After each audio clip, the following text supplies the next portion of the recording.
अस्सलाम वालेकुम रहमतुल्लाहि व बरकातुहू। मेरा भाई और दोस्तों लोग, आप लोग देख सकते हैं अभी इधर कितना सारा फ़िल्टर हम निकाल के रखा है और भी फ़िल्टर साफ़ करके रखा है। तो अभी ये फ़िल्टर साफ़ कैसा करना है आप लोग को दिखा देता हूँ। ओके, ये फ़िल्टर साफ़ कैसा करना है आप लोग को दिखा देता हूँ।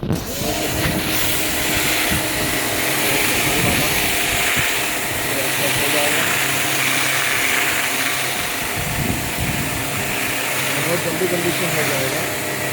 और इसके साथ बहुत ज़्यादा तो थोड़ा एक्स्ट्रा थोड़ा ऊपर करके रखेगा तो पानी को निकाल सकेगा। अभी देखिए इसमें मेकिंग की जो फायदे इसको ऊपर से अच्छा जाता है।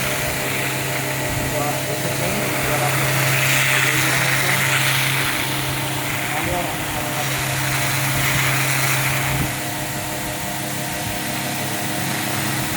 बहुत कम पानी से आपको साफ हो जाएगा।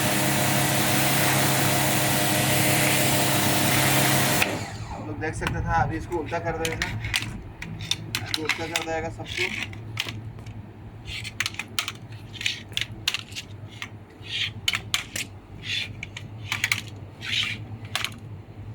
तो अभी